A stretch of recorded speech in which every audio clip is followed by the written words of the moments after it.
This is a talk that's been inspired by Richard Rohr's book, A Spring Within Us, which is a set of daily meditations. I'm looking down here because there's a copy of it.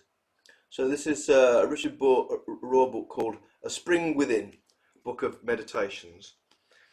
And the talk is about non-dual consciousness and formed part of an online day where a bunch of us were looking at what Rohr means by non-dual consciousness, and really these are my reflections on that chapter in his book.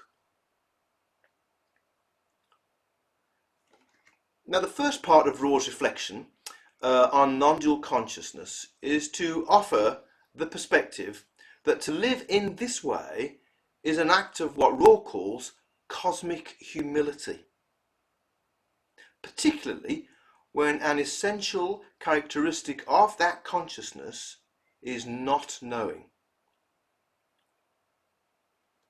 Instead of insisting that the world is divided into what Rohr calls supposed good guys and certain bad guys, as our dualistic minds love to do, he says, this kind of consciousness takes the more humble path of not knowing. Now, just to be clear, not knowing doesn't mean that we give up ideas of what is right or wrong, or take some kind of neutral stance where we shrug our shoulders and stand on the sidelines. What it means is that we hold both right and wrong together and refuse to be seduced by either. Much of Rohr's personal ministry, of course, has been, if you know that, has been in prison chaplaincy. So he's met right and wrong face to face. And yet underneath the judgment lie real people and circumstances that call for a deeper looking, a greater understanding, and the application of divine love, which only begins to arise within the space of not knowing. He writes, Martin Luther wisely put it, that we are all both saints and sinners, and only the mind of God can hold these two together. Unfortunately, though, Christianity, he says, and indeed the other two religions of the book, have too often spent a great deal of time doing the opposite. In other words, passing judgment.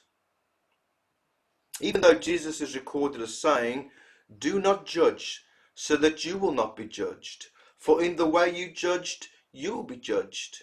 And by your standard of measure, it will be measured to you. That's from Matthew chapter 7, verses 1 to 2. And church-based Christianity seems to have a rather poor history, though, of not taking those words of Jesus to heart. In fact, my view of that text, which is not, as far as I know, Rohr's view, it might be, but he doesn't mention it, but my view of that text is that text is not some kind of existential threat, which it's usually sort of offered as. It feels that way, a little bit threatening. But actually, that text is the perfect description of how karma works. So if you get a chance, in fact, when the talk is over, if you'd like to sit for a while with that text and see what it feels like to you.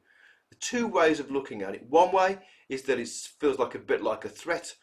But the other way is, well, do you know what? That's just the way things happen. That's the way karma works. Cause and effect. It's just the natural way of things. See what you think anyway. Rohr continues, Jesus never said, you must be right. Instead, he said, you must love one another. Now, the basis of the story in Genesis regarding the command not to eat from the tree of the knowledge of good and evil derives its meaning from the prerogative that is an area of life available only to God.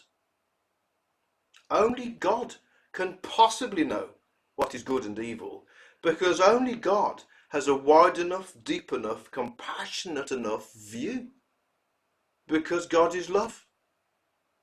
Capital L. The consequence of humanity eating from that particular tree was dire. You shall surely die, says God. Yet we ate from the tree. We still do. And we still die every day. If you want to know where the dualistic mind entered the story of humanity from the Christian perspective, it's right there.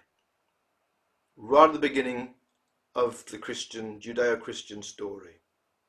And for us, it took the rising of Jesus of Nazareth to put it right. But unfortunately, on the whole, I think, and I think Rohr thinks this too, we've rather missed his message. Now, Rohr writes a little bit about these two strands of Christian knowledge, two strands that are called knowing and not knowing. They are in the Christian tradition, long-standing. The way of knowing is called the cataphatic tradition. That's K-A-T-A-P-H-A-T-I-C, cataphatic. That's the knowing. And then there's the apophatic, which is A-P-O-P-H-A-T-I-C, apophatic, which means, or basically not knowing, against the light and for the light, or with the light. Cataphatic, with the light. Apophatic, against the light. He writes that the church has most recently been concerned with the former of these two, the cataphatic way, but that the apophatic way has been underused, undertaught, underdeveloped for most of the last 500 years. But it is, of course, the emphasis of the contemplative mystical tradition. He writes, when you don't balance knowing with not knowing, you get into the kind of religion and politics we have today, very arrogant, falsely self-assured, and unable to admit wrong. However, according to the great spiritual teachers, ignorance doesn't arise from out of what we don't know, but from what we think we know for certain. I think that's a great insight. I'm going to repeat that. The spiritual teachers of all traditions across millennia have taught that ignorance doesn't arise from out of what we don't know, but from what we think we know for certain. Anyone who really knows, says Rohr, also knows they don't know, especially when speaking about God. In fact, Rohr says that medieval Catholicism even had a name for this very special way of knowing, called Doctor Ignorantia. If I've pronounced that right, Doctor Ignorantia, which means learned ignorance. Learned ignorance. It seems we have to be taught how not to know.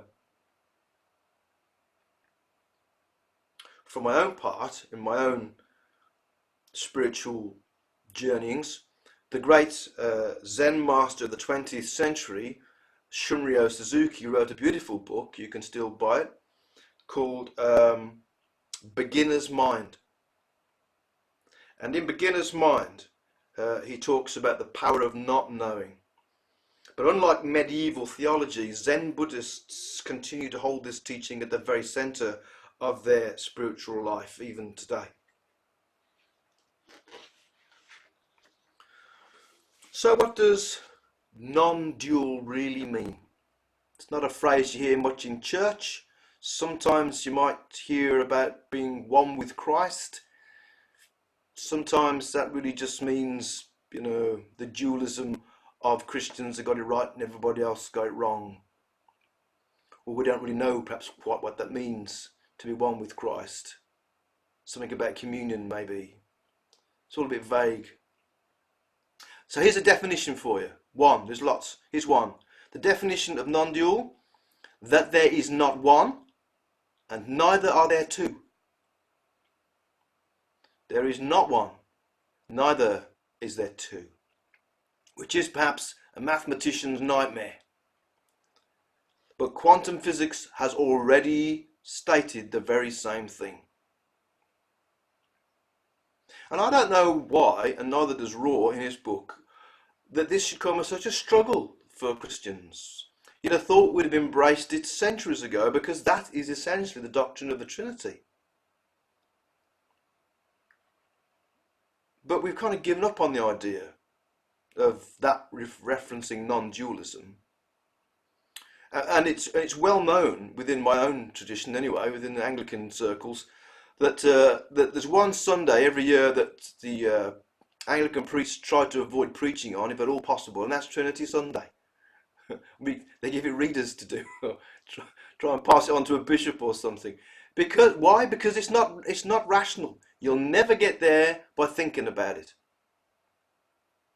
And so we end up quite often with rather simplistic caricatures of the Trinity. You know, we get pictures of Russian dolls, or Venn diagrams, or triangles is a good one. But Rohr writes, non-duality is at the core of the major Eastern religions of Hinduism, Buddhism, and Taoism. And he writes, I am convinced that Jesus was the first non-dual teacher of the West. He lived in the Middle East. He spoke Aramaic, which is a language more reflective of the Eastern mind than the Western mind.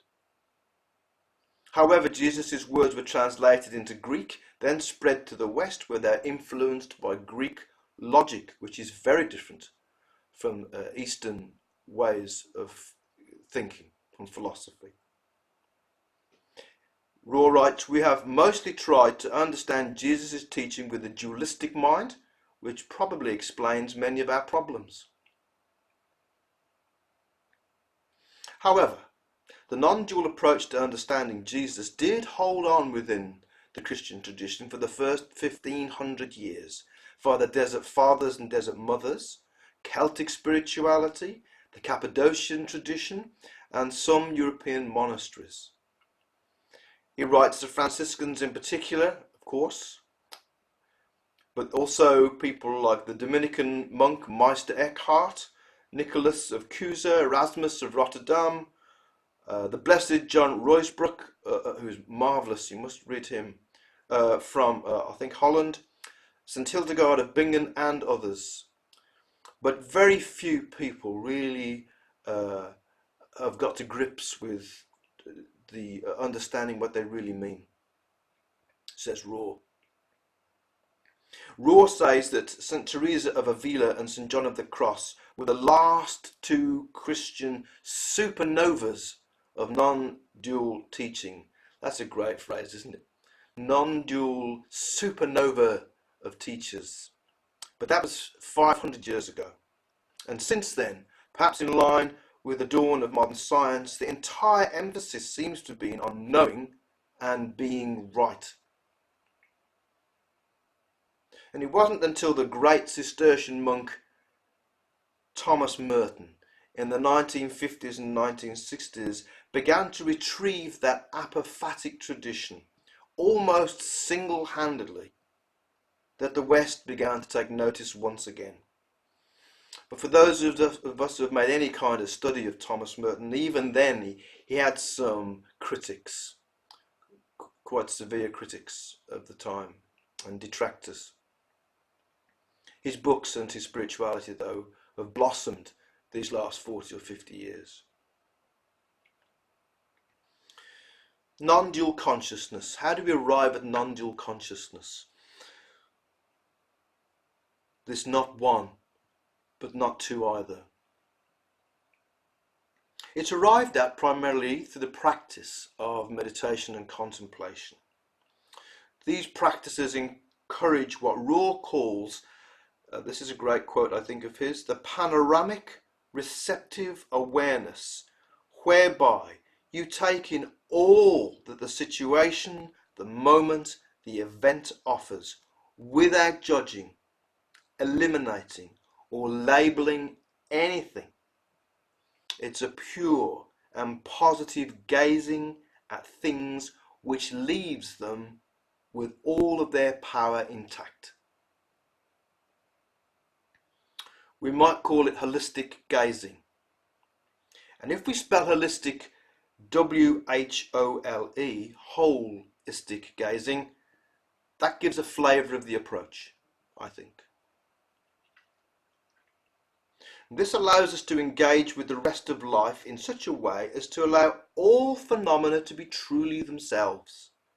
That is, not subject to our ideas about them, whether they're good or bad, left or right, up and down, red or blue. In this way, we get out from under our own feet, so to speak. This, it seems to me, is the beginning of humility. And the effect of it is that compassion and love arise naturally. Not because we're willing ourselves into that position, but because it's just a natural response that cannot be contained. The issue of willpower in this instance is completely irrelevant. When ice melts, water flows, that's it. And that's what happens. It's the same thing. I mean, not to put too fine a point on it, this is the road to freedom, to liberation, and to what Christians call salvation.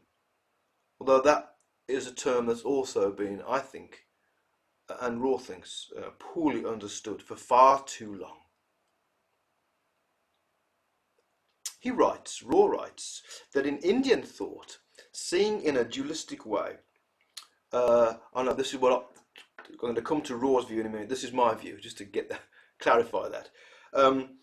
In Indian thought, seeing in a dualistic way is called avidya. It's a Sanskrit term, avidya. It means basically not seeing. Avidya. Vidya to see, not. It's the negative form of seeing. Not just not seeing. And not seeing, avidya, is understood in the Hindu tradition to be the root of all suffering.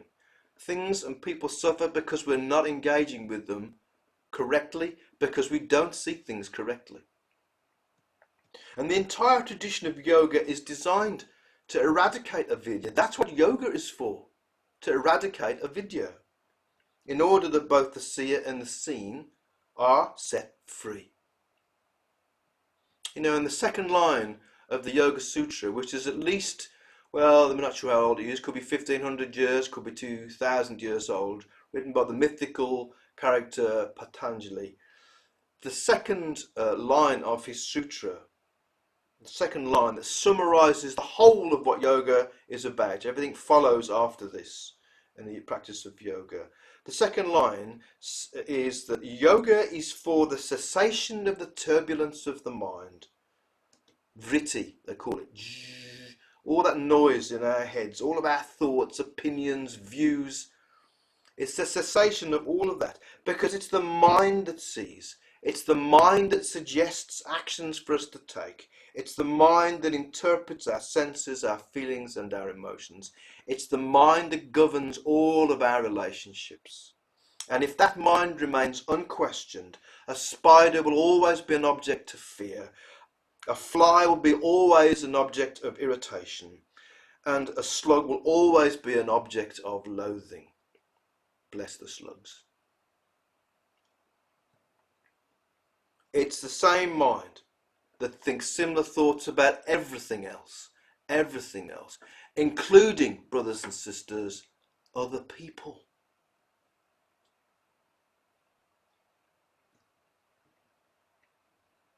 It's the cause of profound suffering. It's not that the cataphatic mind has no use. It clearly does. We need to be able to divide things up and to categorize things.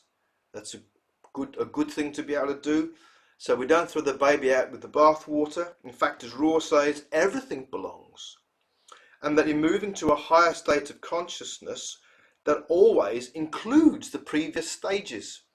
Indeed, he says that's what makes it a higher level of consciousness. There's no room for kind of arrogance and stuff here. As we move into non-dual thinking, we don't poo-poo dualistic thinking, because it's part of everyday life. But it just gets included and uplifted transformed and transcended.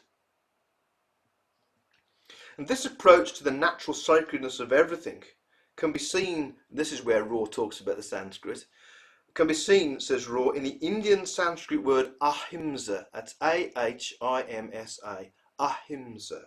Ahimsa, like avidya, means non-violence. So avidya is non-seeing. Put an A in front of a Sanskrit word, it means the opposite. So ahimsa means non-violence, no harm. And I have to tell you that in my studies of yoga, which have been going on now for probably 7 or 8 years, in a serious way, you need to know that that is the very first idea in the very first limb of yoga. So yoga is divided into 8 different limbs, 8 different ways of doing yoga. One of them you all know, asana, postures, pranayama you might have come across, which is breathing. There are 8 things. The first 2 about relationships, our internal relationships and our external relationships, the yamas and the niyamas.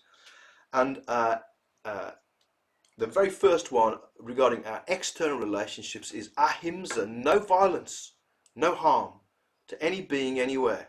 That's the very first.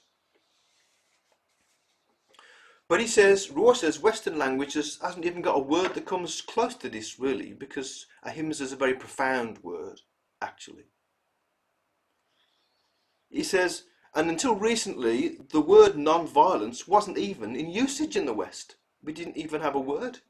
And even the word non-violence, you never heard the word non-violence, despite Jesus' clear teaching of it in the Sermon on the Mount, says Rohr. And that Sermon on the Mount was a fundamental teaching and was held close to the heart of Mahatma Gandhi for all of Mahatma Gandhi's life. And Mahatma Gandhi probably understood that element of Jesus' teaching better than most Christians do. Not only that, of course, he put it into practice as best he could. It was a remarkable feat. Rohr says the idea of forgiveness, the Christian idea of forgiveness, says Rohr, probably gets closest. But we never, and this is a quote from Rohr, clearly not my language, Rohr says, we never got real good at it because it was never an entire philosophy as it was for some Eastern religions. Ahimsa is not an entire philosophy as it is for some Eastern religions. So finally, Rohr says that when you move to non-dual thinking, God is no longer out there, but not only in here either. Not out there, but not only in here either. Not one, but not two. This is universally true, he says, and that all the great mystics confirm that God is experienced in the soul and also at the same time totally transcendent and mysterious.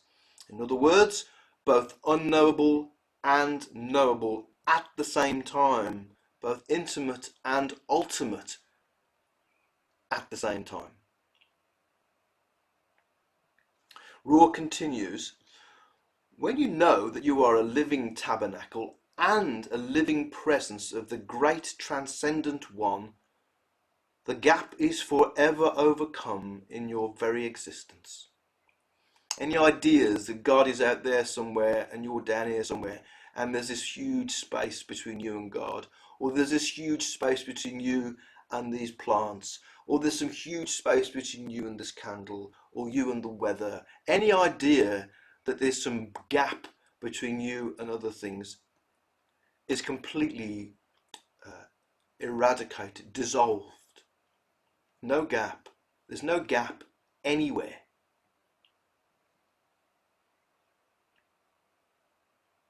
When we all know that we came forth from the same God and that God inhabits all creatures equally, this levels the human playing field, he says. That's quite something to say, isn't it? When we know that we all came forth from the same God and that God inhabits all creatures equally, this levels the human playing field. And I would suggest, In fact, I'm quite certain that Rohr as a Franciscan actually means the playing field of all creatures, everywhere, sentient and insentient. This levels the playing field, full stop, for everything. There's nothing more sacred than anything else. I wonder if at this point, as we reach the end of this little talk, if you just catch a glimpse of how radical a way of understanding and relating to the world this is. The practice of non-dual consciousness is, I think, for the Christian, none other than the practice of the mind of Christ, as Paul puts it, St. Paul puts it. It's the personal realization, that's your realization of mine, in here.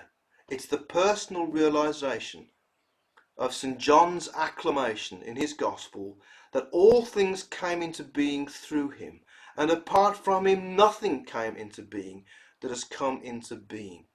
It's the personal concretization of the knowledge of the truth of that, the absolute truth, the immutable truth of that. That's what non-dual consciousness is. And to make this the center of our life, the stance through which all of our relationships are conducted, irrespective of the object's size or shape or colour or place in history or place in the universe, irrespective of those things, is to consciously participate in the very life of God. It's indeed nothing less than what Jesus promised if we follow him and his way, which is that we might have life and have it to the full.